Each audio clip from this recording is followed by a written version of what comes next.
දැන් මේ කෝටි 25ක මැණික් තොගයක් රහසේම මුදාගෙන කියලා මේ මාධ්‍ය වාර්තා කරා 2024. ඒකේ පැහැදිලි කිරීමක් ඕනේ ඔබතුමන්ලගේ පැත්තෙන්. ඒකේ තියෙනවා මේ කැරට් 21096ක් USD 70817ක ප්‍රමාණයක් සම්බන්ධයෙන් ලොකු නඩුවකුත් ගිහිල්ලා අවසානයේදී board of directors approval එකක් නැතුව මේ මැණික් ටික ඔක්කොම නිදහස් කරගෙනක් තියෙනවා. නිදහස් කරගන්නකොට අත්අඩංගුවට ගත්ත ප්‍රමාණයට වඩා ප්‍රමාණයක් යම් ප්‍රමාණයක් අස්ථානගතත් වෙලා තියෙනවා. 21000ක් අත්අඩංගුව වරන් 19600 ගාන නිකුත් වෙලා තියෙනවා. මේක කවුරු හරි පැහැදිලි කරන්නකෝ. මේකට අදාළ එක්ස්පෝර්ට් එකත් මේකට අදාළ වෙයි. ඊට පස්සේ කවුරු හරි තවත් අංශයක නිලධාරීන් ඉන්නවනේ. මේක පැහැදිලි කරන්නකෝ. මට චූට්ටක් දෙන්න ඒකට එකතු කරන්න. මේක නිදහස් කරන්නේ 2024 සැප්තැම්බර් මාසේ 20. සැප්තැම්බර් මාසේ 20 කියන්නේ 2024 සැප්තැම්බර් මාසේ 20 කියන්නේ අපේ රටේ රාජ්‍ය ආයතනවල කාර්ය බහුලම දවස. කලිනුත් අපේ රටේ සියලුම රාජ්‍යාංශයේ කාර්යක්ෂම දිනය තමයි සැප්තැම්බර් මාසේ 20. ඔබතුමාලා අතට බලන්න. සමහර ආයතන තරුණ සේවා සභාපති කැඳවුම මෙතෙන්ට හවස 3 ඉඳලා රැය 11 වෙනකම් මිලියන 100ක කෝටි 10ක චෙක් ලියනවා. සමහර ආයතනවල නිලධාරීන් ෆයිල් හංගනවා. සමහර අය වාහන පාරවල දාලා යනවා. එතකොට මණික්කා ස්වර්ණබන්න අධිකාරිය 20 සැප්තැම්බර් මාසේ 20 මෙතුමා කියපු විදිහට රුපියල් වල වටිනාකම කෝටි 25ක්. කෝටි 25ක මණික් මල්ලක් නිදහස් කරනවා. ඒ නිදහස් කරන්නේ කොහොමද? අධිකරණ තීන්දුවක් දීලා තියෙනවා මේක එක්ස්පෝර්ට් කරද්දී නිසි බදු ගෙවීමේ ක්‍රමවේද එකක් ඇතුලේ එක්ස්පෝර්ට් කරන්න කටයුතු නොකරපු නිසා ඒක රාජසන්තක කරලා තියෙනවා. මණික්කා ස්වර්ණබන්න අධිකාරියට දීලා තියෙනවා අදාළ අවශ්‍ය කටයුතු කරන්න කියලා. පනත ප්‍රකාරව. මට ඉස්සෙල්ලාම කියන්න එතකොට හිටපු ඇමතිවරයා කවුද? 2024 සැප්තැම්බර් මාසේ 20 වෙනකොට හිටපු ඇමතිවරයා කවුද? ජෙම්මන් ජුවලරිස්. එක්ස්පෝර්ට් අංශයට අදහසක් ඇති නේද? අර කවුරු හරි ඔබතුමිය පොඩ්ඩක් පැහැදිලි කරන්නකෝ. නෑ මට ඉස්සෙල්ලාම ඇමතිවරයා නම කියන්න. කර්මාන්ත මත්‍යංශ රාජ්‍ය කැබිනට් අමාත්‍යලා සිටියේ රොමේෂ් පතේ ඇමතුමා. රාජ්‍ය ඇමතිවරයා හිටියේ චාම සම්පත් දසනායක. චාම සම්පත් දසනායක. සභාපතිවරයා විරාජ් ඩි සිල්වා මහතා. කවුද? විරාජ් සිල්වා. එතකොට දැන් සැප්තැම්බර් මාසේ 20 සභාපතිවරයා කියන්නේ චාමර සම්පත් දසනායක රාජ්‍ය ඇමතිවරයා පත් කරන ලද විරාජ් සිල්වා කියන සභාපතිවරයා තමයි බෝඩ් එකේ අප්‍රූවල් එකකින් තොරව මේ මැණික් මල්ල සැප්තැම්බර් මාසේ 20 නිදහස් කරන්නේ. ඒතකොට මේ සම්බන්ධයෙන් අමාත්‍යාංශ ලේකම්තුමිය ඔබතුමිය එතකොට ඔබතුමිය නෙමෙයි හිටියේනේ. ඒතකොට මෙතන බෝඩ් එකේ හිටපු කට්ටිය ඇති අදාළ නිලධාරීන් නැති ඔබතුමාලා මේක දැනුවත්ද? කොහොමද මේ ක්‍රියාවලිය සිද්ධ වුණේ කියලා වල පැහැදිලි කිරීමක් කරන්න මතුමා උදව් කරපු කාර්යයට උත්තර කාර්යය මම කියනවා. සභාපතිතුමනි මේ සම්බන්ධ කොටුව මහේස්ත්‍රාත් අධිකරණයේ ගියා මේ කේස් එක ගියා. අධිකරණ නියෝගය දෙනවා 2024 සැප්තැම්බර් මාසේ 18 වෙනිදා තමයි මම ගාව නියෝගය තියෙනවා. කොටුව මහේස්ත්‍රාත් අධිකරණේ. ඒකේ තියෙනවා මම සම්පූර්ණයෙන් කියවන්නද නැත්නම් නෑ සම්පූර්ණ එක නෙමෙයි අවසන් කොටස කියන්නේ. එබැවින් 1979 අංක 15 දරන අපරාධ නඩු විධාන සංග්‍රහයේ සංග්‍රහ පනතේ 124 වෙනි වගන්තිය ප්‍රකාරව මා වෙත පැවරී ඇති බලතල අනුව මෙම විමර්ශනයේදී අත්අඩංගුවටගෙන දැනට මෙම අධිකරණයේ භාරයේ තිබෙන මණික් තොගේ යතුරු නඩු භාණ්ඩ මුදා හැරීම සම්බන්ධයෙන් 1993 අංක 50 දරන ජාති මණික් හා ස්වර්ණාභරණ අධිකාරී පනත පරිදි අවශ්‍ය කටයුතු සිදු කිරීම සඳහා ජාති මණික් හා ස්වර්ණ අධිකාරිය වෙත එකී නඩු භාණ්ඩ මුදා හැරීම ලබන අතර නීතිපතිවරයාගේ උපදෙස් අනුව එකී නඩු භාණ්ඩයේ මෙම ගරු අධිකරණයේ නිසි පරිදි බාරගෙන එම නඩු භාණ්ඩය මුදා හැරීම සම්බන්ධයෙන් 1993 අංක 50 දරන ජාති මණික් හා ස්වර්ණ අධිකාරී පනත පරිදි අවශ්‍ය කටයුතු සිදු කරන ලෙස ජාති මණික් හා ස්වර්ණබන අධිකාරී අධ්‍යක්ෂවරයා වෙත වන ඔබට මෙයින් නියෝග කරමි. මේක තමයි අධිකරණ තීන්දුව. ඔව්. එතකොට මොකද්ද දැන් මේකේ තියෙනවනේ බොහොම පැහැදිලිව 1993 අංක 50 දරන ජාතික මණික් හා ස්වර්ණාභරණ අධිකාරී පනත පරිදි අවශ්‍ය කටයුතු කිරීම කියලා. එතකොට ඔබතුමන්ලා මේක board of directors approval එකට දැම්මද? උත්තරේ සම්බන්ධ බෝඩ් එක දැනුවත්. බෝඩ් එක දැනුවත්. ඔව්. බෝඩ් එක දැනුවත්ද සභාපති දැනුවත්ද? බෝඩ් එක දැනුවත්. ඒතර බෝඩ් එක දැනුවත් කරේ කොහොමද? Board of director board paper එකකින් නෙමෙයිද? කොහොමද? බෝඩ් එක දැනුවත් කියන්නේ බෝඩ් මිනිත් තියනවාද ඒකේ? පළවෙනි එක බෝඩ් එක රැස් වුණාද? මන්තුමා මෙතන කවුද දන්නේ නැත්නම් ඉන්නේ එතන හිටපු ඩිරෙක්ටර් බෝඩ් එකේ සමාජ විදිහට ඉන්න කවුද කියන්නකො? ඒ වෙනකොට 2024 සැප්තැම්බර් 20 නීති නිලධාරිනියක් නැද්ද? බෝඩ් සෙක්‍රටරි කවුද? මන්ත්‍රීතුමා මේ සම්බන්ධයෙන් මම පැහැදිලි කිරීමක් කරන්න ලිපිගොනු ආශ්‍රයෙන් ඉල්ලාස්සලාද? බෝඩ් සෙක්‍රටරි අයින් වුණේ කොහොමද? ඒක පර්මනන්ට් ජොබ් එක. කවුද බෝඩ් සෙක්‍රටරි හිටියේ කියලා ඒ කාලේ තියෙනවද අදහස? බෝඩ් සෙක්‍රටරි කියන්නේ පර්මනන්ට් තනතුරක් නෙවෙයි. එක් එක් කාලවකවානුවලදී එක් එක් නිලධාරී ඉඳලා තියෙනවා. මේ කාලේ එතකොට මේ කාලේ වෙනකොට බෝඩ් සෙක්‍රටරි විදිහට ඉඳලා තියෙන නීති නිලධාරී චානිකා හේරත් මහත්මිය. ඔව්. ඊට පෙර එයා දැන් නැද්ද? එයා සේවයෙන් ඉවත් වෙලා තිනවා. කවද ඉවත්ලා තියෙන්නේ? කොයි කාලෙද?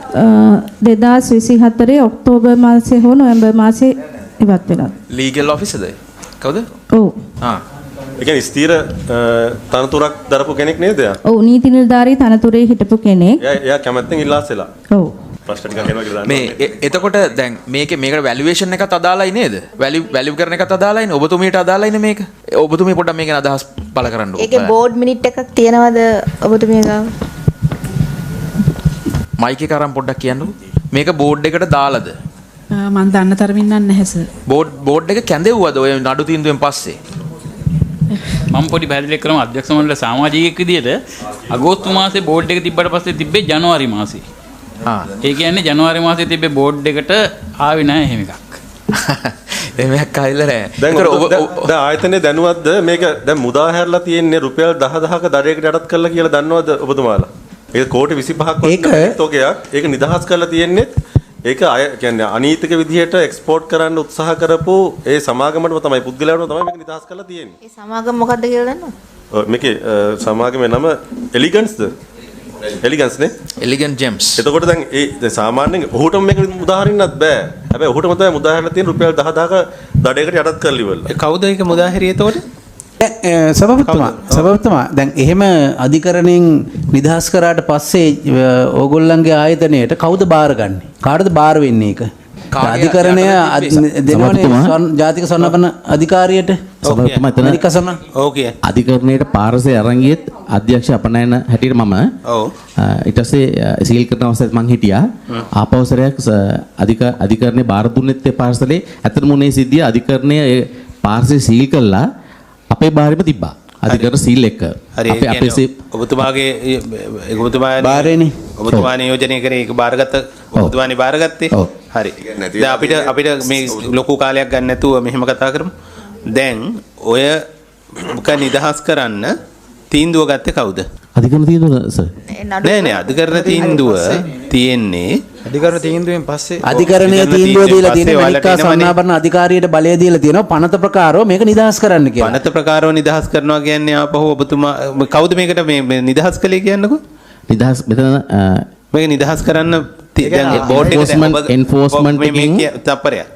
ඔබතුමා කිව්වේ බෝඩ් එක දැනුවත් කියලානේ. ඒතර දැන් මෙතන කියනවා බෝඩ් එකක් ඇඳවලවත් නැහැ. හරිනේ? එතකොට ප්‍රශ්නේ මතුවෙනවා කවුද දැන් මේක නිදහස් කරන්න කවුද කවුරු හරි නිශ්චිත කෙනෙක් මැදිහත් වෙන්න එපා. එක්කෝ සභාපති නේද? කවුද මේක කරේ කියලා කියන්නේ කවුද නිදහස් කරේ? සර් මෙතන මේ අපි එතනදී මේ මට මතක විදිහට මෙතන බෝඩ් එක තමයි කිව්වේ මේකට සමත ගාස්තුවක් අය කරලා නිදහස් කරන්න කියන එක. සභාපතිතුමා නිශ්චිත ප්‍රශ්නයක් තියෙනවා. දැන් මෙතුමා ඒක ඔබතුමාද නිදහස් කරේ? කියවපු නඩු තීන්දුවේ බොහොම පැහැදිලිව උසාවියේ තියෙනවා මේක නියෝග කරනවා පනත ප්‍රකාරකව අධ්‍යක්ෂකවරයාට මේක කරන්න කියලා. එතකොට කවුද අධ්‍යක්ෂකවරයා එහෙම නැත්නම් කවුද බෝඩ් එක කවද්ද බෝඩ් එකට ගෙනාවේ ගත්ත තීන්දුව මොකද්ද කියලා කියන්නකෝ. ඒක තියෙන්න එපා. මන්ත්‍රීතුමා මම ඒ සම්බන්ධයෙන් ලිපිගොනුවෙන් නිරීක්ෂණය කරපු කරුණක් කියන්න පුළුවන්. අධ්‍යක්ෂ මණ්ඩල පත්‍රිකාවක් 9 වෙනි මාසේ යොමු වෙලා තියෙනවා. 9 වෙනි මාසේ. ඔව් 9 වෙනි මාසේ 2024 9 වෙනි මාසේ. හැබැයි ඒ අධ්‍යක්ෂ මණ්ඩල පත්‍රිකාව අනුමත වුණාද කියන්න මම දැනුවත් නැහැ. ඒ පත්‍රිකාව තියෙනවද දැන්? පත්‍රිකාව දැන් තියෙනවා නම් ඒක කියවන්නකෝ. මගේ මා සතුව නැහැ. නමුත් මට විනාඩි කිහිපයක් ඇතුළත ගෙන්න ගන්න පුළුවන්. දැන් ගෙන්න ගන්න. ඒක හොඳයි. හරි. අපි මේ කාරණේ තමයි දැන් අර මේක දැන් බාරේ තියෙනවනේ කෙනෙක් නිදහස් කරපු කෙනෙක් ඉන්න ඕනේ අධ්‍යක්ෂ මණ්ඩල තීරණ ඇතුව හෝ නැතුව අධිකාරිය ඉන්න ඕනේ නිලධාරියෙක් මේක බාරව මොකක් හරි අංශයක් ඒක කියන්නවත් බැරිද? ඔබතුමා නේද ඉන්නේ? අපේ කාගේ බාරද මේක තිබ්බේ? ඔබතුමාගේ බාරේ නේද තිබ්බේ නේද? ඔව් බාර දුන්නේ කවුද? ඒතර ඔබතුමා කවුරු හරි කියලා ඔබතුමා අතින් නේද මේක නිදහස් කළේ? ඔව්. මම සැප්තැම්බර් 21 මැණික් මල්ල නිදහස් කළේ ඔබතුමා බාරයේ තිබ්බ මැණික් මල්ල නිදහස් කළේ ඔබතුමා නේද? ඔව් මම නිදහස් කරේ. හරි ඒක තමයි මේ ඇහුවේ. ඒක නිදහස් කරන්න කියලා ඔබතුමාට කිව්වේ කවුද? නිදහස් කරන්න කියලා කිව්වේ කවුද? හරියටම කවුද කිව්වේ? නිදහස් කරන්න මෙතන මේ ඒකට අදාළව අධ්‍යක්ෂ ක්‍රියාත්මක ප්‍රාදේශ සංඝ විසින් කවුද? රුපියල් 1000ක සමත ගාස්තුවක්. නෑ කවුද කියන්නකෝ හරියටම පැහැදිලිව ඇහුන්නේ නෑ. අධ්‍යක්ෂ ක්‍රියාත්මක ප්‍රාදේශ නම කවුද? අධ්‍යක්ෂ මොකද්ද? දැන් මෙතන ඉන්නවද එතුමා ඔබතුමා කියන කෙනා? ඔව්. හරි එතුමා කතා කරන්න ඕනේ. ඔව්. කරන්න නියෝගයක් මම දීලා නැහැ. හරි. නිදහස් කරන්න නියෝගයක් මට දැන් මෙතන ප්‍රශ්නයක් නිදහස් කරන්න නියෝගයක් මම දීලා නැහැ. යා මේ වරද සම්බන්ධයෙන් යා අන්ලිමිටඩ් ලයිසන් එකක් තියෙන කෙනෙක්. ඒ අනුව යා මේක ඇත්තටම වරදක් වෙලා නැහැ මේ පරීක්ෂණයේ හැටියට. වරදක් කළා නැහැ. හැබැයි යා කරලා තියෙන වැඩේ තමයි යා අර සෙමි ප්‍රොසෙස් එක ගල් මිස් කරලා තමයි මෙහෙට ගෙනත් තියෙන්නේ. නෑ මහත්තයා අධිකරණ තීන්දුවක් තියලා තියෙන්නේ. අධිකරණයෙන් දීලා තියෙන්නේ. නැත්නම් අධිකරණේ උදාහරණෝනේ ඒ පුද්ගලයාට මේ මැණික් ටික. අයි අධිකරණේ ඔයගලන්ට දුන්නේ. එයා අදාළ බදු මුදල් ගෙවලා නෙමෙයි හොර රහසේ පටවන්න ගිහිල්ලා තියෙන්නේ ලංකාවෙන් පිට කරන්න. ඒක තමයි අධිකරණේ තීන්දුව දෙන්නේ ඔහුට මේ මැණික් ටික මුදාහරින්න නැතුව. නෑ ඔසමතුමා. මන්තුමා අධිකාරිය පැහැදිලි කරන්න දෙන්නකෝ. පිටදී අධිකාරිය බාරේ තමයි මේ කල් ටික තිබුණේ. ඊට පස්සේ අපි ඒ පස්සේ තමයි මේක අධිකරණයට යවුවේ. හරි මෙහෙම ගන්නකො මට තත්පරයක් දෙන්න කරු මන්ත්‍රීතුමල්ලා. මෙතන මේ දැන් අධිකරණයෙන් ඔබතුමාලා අතට එන මේ භාණ්ඩය හරිනේ දැන් අපහු දෙයිලා තියෙනවනේ අධිකරණ නියෝගයේ තියෙන ආකෘතියෙන් පිට කරා කියන එකනේ දැන් අධ්‍යක්ෂවරයාට එන නියෝගයක් කවුද ක්‍රියාත්මක කරේ කියන ප්‍රශ්නේ මේ අහන්නේ හරිනේ ඒතොර දැන් මෙතුමා බාරගත්ත මෙතුමා තමයි නිදහස් කරේ කියලා. ඒතොර අපේ ප්‍රශ්නේ උනේ ඒකට දැන් මෙතුමා අධ්‍යක්ෂ නෙමෙයිනේ අධ්‍යක්ෂ ජෙනරාල් විසින් නිර්දේශ කරලා තියෙනවා මේක නෑ මෙතන කාටද බලය දීලා තියෙන උසාවියෙන් පනත ප්‍රකාරව කටයුතු කරන්න ගරු සභාපතිතුමා මේක මම නිශ්චිත කරලා ප්‍රශ්නය අහන්නම්කෝ දැන් ඕගොල්ලන්ට ගෙනල්ලා මේ මැණික් වගේක් බාර දුන්නා ඩොලර් 70817කට රට යවන්න ඕනේ කියලා. එතකොට ඕගොල්ලෝ ඒකයි වැලියු කරා ආපහු පාරක්. ඒකයි මම අර වැලි එක බාර මැදිනියකින් ඇහුවේ. එතකොට ඒක ඕගොල්ලෝ 10 ගුණයකින් වැඩි කරලා තිබ්බා. එහෙම තමයි කරලා තිබ්බේ. එතකොට මේක අණ්ඩ වැලියු කරලා රට පටවන්න හදනවා වංචා සහගතව කියන කාරණාව මත මේක අපරාධ පරීක්ෂණ දෙපාර්තමේන්තුවටත් ගිහිල්ලා මේකේ නඩුවක් ගිහිල්ලා අවසානයේදී උසාවිය 18 වෙනිදා සැප්තැම්බර් 18 වෙනිදා කියනවා පනත අනුව මේක නිදහස් මේ ක්‍රියාමාර්ග ගන්න කියලා. ඕගොල්ලන්ටයි බාර දෙන්නේ. එයාගේ අතට බාර දුන්නේ නැහැ. මේ මන්ත්‍රීතුමා එක බොහොම පැහැදිලිව කිව්වා. එතකොට දැන් නිශ්චිතවම ඕගොල්ලන්ගේ අතේ තමයි මේක තිබුණේ. දැන් රුපියල් 10000කට රුපියල් 10000ක් ගෙවලා සමත ගාස්තුවක් ගෙවලා මේක නිදහස් කරන්න කියලා බෝඩ් ඩිසිෂන් එකක්වත් නැතුව නිදහස් කරන්න වගකිය යුත්තේක් ඉන්න ඕනේ. කවුද? දැන් අර මහත්තයා කිව්වා එතුමා කරේ නෑ කියලා. මේ මහත්තයා කියනවා මෙතුමා රිලීස් කරා කියලා. දැන් මේක සභාපතිතුමාව හරි මේ සභාව හරි වටේ යවන්න ලෑස්ති වෙන්න එපා. නිශ්චිතව කියන්න මම ඔබතුමියගෙන් අහන්නේ ඩිරෙක්ට්ලි මේකට හරි පැහැදිලි කිරීම දෙන්න ඔබතුමිය. ඔබතුමියට තමයි මේකේ මේ වැලුවේෂන් ගැන වගකීම තියෙන්නේ. සභාපතිතුමා මම හිතන්නේ මේ කියන කාරණා ටික හරියටම අපි අවධානය යොමු කරමු. අපේ ඉදිරි නීතිමය ක්‍රියාමාර්ග ගැනීමේදී මේ තියෙන පොයින්ට් ටික හරියම වැදගත්. මේ අපනයන සම්බන්ධයෙන් ඉන්න ඩිරෙක්ටර්තුමා සහ නිලධාරිතුමිය කියන අදහස් ටික හරියම වැදගත් වෙයි. ඉදිරි නීතිමය ක්‍රියාමාර්ග ගැනීමේදී කලින් කෝප් එක නෙමෙයි මේක. මහ ජනතාව අපිට බලයක් දීලා තියෙනවා වංචා දූෂණ වැළැක්වීම සඳහා. ඒ බලය තමයි කෝප් එක පාවිච්චි කරන්නේ. කලින් කෝප් එක පැය දෙකකින් තුනෙන් ඉවරලා ඇති ලස්සන්ට කාලා බීරි වල hina වෙලා යන්නේ නැති. හැබැයි මේ කෝප් එක එහෙම නෙමෙයි. මේ කෝප් එක නිකන් නිර්දේශනිකුත් කරලා නිකන් ඉන්නේ නැහැ. ඊට එහා ක්‍රියාමාර්ග ගන්නවා. මේක පාර්ලිමේන්තු සභාගත කරනවා. නීතිපති දෙපාර්තමේන්තුවට අපි යවනවා මේක අදාළ අධිකරණ ක්‍රියාමාර්ග ගන්න. අමාත්‍යාංශ ලේකම්වරයාට බලය දෙනවා. මේ විනය පරීක්ෂණ කරලා අදාළ ගන්න මොන හරි වැඩසටහනක් කිරීම කරනවා නම් පරීක්ෂණ පටන් ගන්න. ඒ නිසා මෙතනින් අපි නතර වෙන්නේ නැහැ. ඒ නිසා ඕගොල්ලෝ හරියටම කලින් කෝප් එකත් එක්ක සෙල්ලම් දාන්න නැත්නම් හැබැයි මේ කෝප් එකත් එක්ක සෙල්ලම් දාන්න බෑ. මේ මහජන බලයක් එක තමයි මෙතන තියෙන්නේ. ඒ නිසා වංචාවට දූෂණයට එරෙහිව තියෙන මහජන මතය අපි නියෝජනය කරන්නේ. ඒ නිසා මෙතනින් එහා ක්‍රියාමාර්ග ගන්නවා. මෙතනින් අපි නැගිටලා ගියාට පස්සේ වැඩ ඉවර නෑ. ඕගොල්ලෝ කොහොම හරි මේ පැය දෙක තුන කවර් කරගෙන මොන හරි උත්තර දීලා වටේ යවලා උත්සාහ දරනවා කලින් කෝප් වගේ. නමුත් මේ කෝප් එක වෙනස්. නිසා කෝප් එකට පැවරිච්ච ඓතිහාසික කාර්යභාරය අපි අනිවාර්යෙන් ඉෂ්ට කරනවා. ඒ නිසා මැණික් මල නිදහස් කරපු තැනේ ඉඳලා ඒ බෝඩ් මිනිට් නැතුව නිදහස් කළේ කොහොමද කියන ඒවා ඉඳලා උත්තර දෙන්න වෙයි අධිකරණයේදී. අපි ඒක බලමු. ඔව් හරි. ඒක හොඳයි මේ අපිට අපි දැනට නෑ උත්තර දෙනවා සභාපතිතුමා. ඔබතුමේ මයික් එක ඔන් කරලා උත්තර දෙන්න.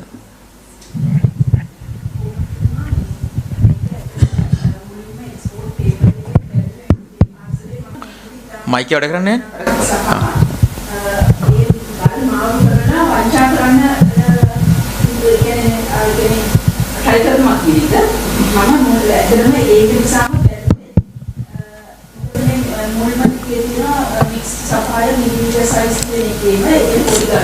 ඩොලර් දෙක දාන්නේ තමයි දාලා තිබ්බේ ඉන්වොයිස් එකේ.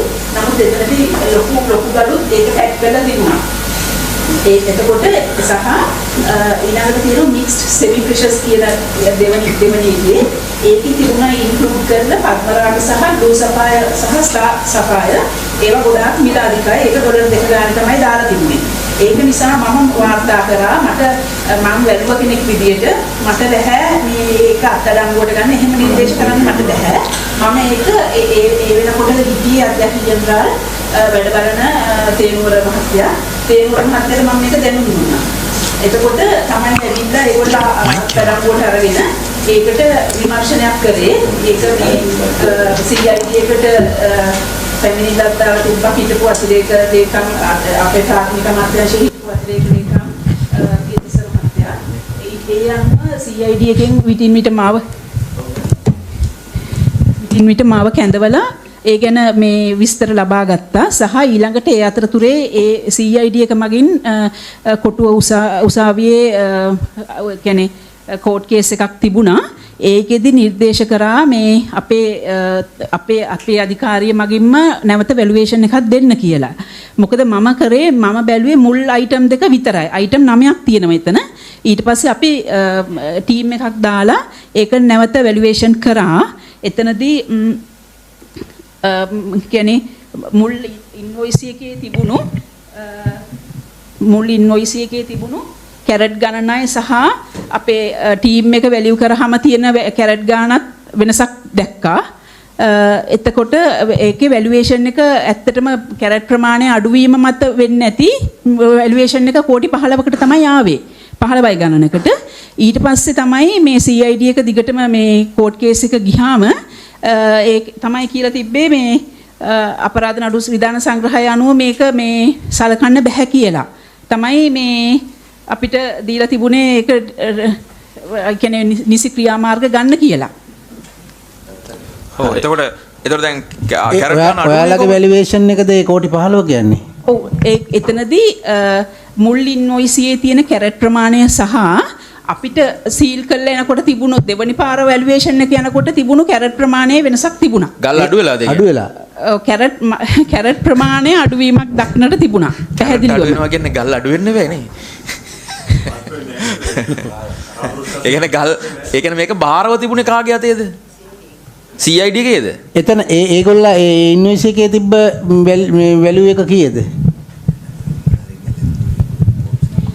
මුලින් එයා දීපු එකේ දැන් CID එකේ නෙමෙයි මේක තිබ්බේ. නෑ. කවුද තක්සේරු නිලධාරිනේ? ඔව්. එයාලා දීපු වැලියුේෂන් එක කීයද තිබ්බේ මේ මිල මුලින්ම තිබුණේ ඒ කියන්නේ මුල් ඉන්වොයිස් එකේ ඩොලර් 70817ක් තිබුණා ඩොලර් වලින්. ඊළඟට ඒ දවස්වල තිබ්බ රේට් එක අනුව ලක්ෂ 259ක් කෝටි 2යි ගාණක් තමයි තිබුණේ. ලක්ෂ 259යි 42228යි. දැන් ඊට පස්සේ මේ යම් අතුරුදහන් මොකද තුනට පස්සේ ඒත් කෝටි 15ක් තියෙනවා. එමනේ කියන්නේ නේ. ඊට පස්සේ සභාපතිතුමා දැන් කෝටි 15ක් වැලියු කරන්නේ ඕගොල්ලෝ. දැන් එතකොට ඒක නිදහස් කරන්න යනවනේ. එතකොට ඕගොල්ලෝ මොකක්කෝ අය කිරීම කරන්නේ කොහොමද? මොකද්ද පදනම? දඩේ ගැහුවේ කොහොමද? නෑ 10 මම අහන්නේ. ඔයාලගේ ප්‍රොසීඩියර් එක මොකක්ද ඊට පස්සේ? එතනින් එහාට අපේ චක්‍රලයක 121 8 කියලා තියෙනවා. ඔව්.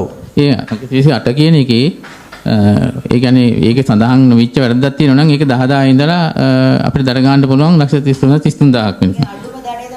අඩුම දඩේ ගැහුවේ යාගේ අන්ලිමිටඩ් ලයිසන් එකක් තියෙන කෙනෙක් යා. එයාට ඕන තරම් මැනික් ළඟ තියාගන්න පුළුවන්. අන්ලිමිටඩ් ලයිසන් එකක් තිබීම අඩුම දඩේ ගහන්න මේ සුදුසුකමක්ද? එතකොට පැහැදිලි වැරද්දක් හඳුනාගන්නේ නැහැ මෙයාගේ. ඒ කියන්නේ මේ බලපත්‍රය හැටියට කොන්දේසි කඩ කිරීමක් විතරයි මෙතන වෙලා තියෙන්නේ. බලපත් කොන්දේසි කඩ කිරීමක් වෙලා තියෙන්නේ. ඒ කියන්නේ වංචා සහගත අධිකාරී වෙලා තියෙනවනේ. ඔව්. එයා පහුගිය අවුරුදු 3 අවස්ථා 165ක් එක්ස්පෝර්ට් කරලා තියෙනවා. ඒක ගරු සභාපති 3 අවස්ථා 165ක්. ඒතකොට ඔයගොල්ලෝ හිතන්නේ මේක මිස්ටේක් නෙමෙයිනේ. මේක එක දිගටම කරපු යාගේ ජාව වරමක් තියෙනවා.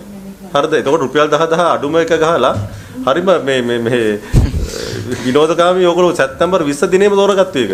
ඒ 21 න් පස්සේ ඕක නිදහස් කරගන්න ගියා මොකක් හරි එහෙම කියන්නේ බෝඩ් එක බෝඩ් මීටින් එකක්වත් නැතුව නෑ බෝඩ් එක මේක සාකච්ඡා කරපු දෙයක් බෝඩ් එක සාකච්ඡා කළා මේ බෝඩ් මීටින් ඉදිරිපත් කරන්නකෝ. සාකච්ඡා කළා ඒකේ බෝඩ් මීටින් ඉදිරිපත් කරන්න. බෝඩ් මිනිස් දෙක දැන් අධ්‍යක්ෂ මණ්ඩලයේ කෙනෙක් කෙනා බෝඩ් එක අගෝස්තු වලින් පස්සේ තිබ්බේ ආයේ. ඔව්. කවද්ද අධ්‍යක්ෂතුමා ජනවාරි කියලා. නෑ නෑ ජනවාරිනේ. බෝඩ් මිනිට්ස් ඉදිරිපත් කරන්නකෝ මේ සභාවට. මේ සභාපතිතුමා බාර ගන්න බෑ. මේක තියෙනවා කියලා අධ්‍යක්ෂ මණ්ඩලය සාකච්ඡා කළා කියලා කරුණාකරලා ලිඛිතව අපිට දේවල් ඉදිරිපත් කරන්න කෝප් එකට. අපි සභාපතිතුමා මම පැහැදිලි කිරීම කරන්නම් අධ්‍යක්ෂ මණ්ඩල පත්‍රිකාව මේ මම ලබා ගත්තා දැන්. ඔය මොන දිනේද? දිනේ තියෙන්නේ 2024 9:20. ඔව්. අර අස්ත මන්ත්‍රීතුමා කියපු කතාව හරි ලංකාවේ කාර්යක්ෂම දවසමයි. නෑ මේ සැප්තැම්බර්. ඒ කියන්නේ සැප්තැම්බර් 20 නේ? හරි හරි. ඒ කියන්නේ සැප්තැම්බර් 20 බෝඩ් ඔය මොකද පේපර් එක දාලා නේ? ඔව්. සැප්තැම්බර් 20 ඒක ඒ මිනිත් තියනවද ඒක කියන්න පුළුවන්ද? ඒ මොහොතේම තීරණය කළා. මිනිට්ස් නැහැ මගේ ළඟ නැහැ. නමුත් මේ බෝඩ් පේපර් එක තියෙනවා. ඒක කියවන්න පොඩ්ඩක්. බෝඩ් පේපර් එක පිටු අත්සන් කරලා තියෙන්නේ කවුද කියන්නේ? අත්සන් කරලා තියෙන්නේ නීති අධ්‍යක්ෂ ජෙනරාල් මගින් සභාපතිතුමා තමයි අත්සන් කරලා තියෙන්නේ. නීති නිලධාරී ජානිකා හේරත්මිය තමයි අධ්‍යක්ෂ මණ්ඩල පත්‍රිකාව යොමු කරලා තියෙන්නේ. ඒ කියන්නේ අර බෝඩ් සෙක්‍රටරි දැන් අස්සලා ඉන්නේ. ඔව්. හා එතකොට ඔක අනුමත වෙලාද? නීති නිලධාරී ජානිකා හේරත්මිය ලිපිගොනුවේ තවපු සටහන් වල පිටපත් මගේ ළඟ තියෙනවා. ඇය සටහන් කරලා තියෙනවා අධ්‍යක්ෂ මණ්ඩලයෙන් අනුමැතියක් මේ වෙනකන් ලැබිලා නැහැ කියලා. නේ මහත්මිය ආවේ අර අධ්‍යක්ෂතුමා මොනවා කියන්නේ? අර බෝඩ් පේපර් එකක් තියෙනවා අනුමැතිය ලබාගෙන නැහැ. නෑ පැහැදිලි කිරීමක් කරන්නම් ජනවාරි 6 වෙනිදා ආපු බෝඩ් එකට ඔය වාගේ අධ්‍යක්ෂ මණ්ඩල පත්‍රිකාවක් ආවෙත් නැහැ. හැබැයි අපි එතන නෝට් එකක් දැම්මා ඒ මිනිත් ටික අපි කන්ෆර්ම් කරන්නේ නැහැ කියලා.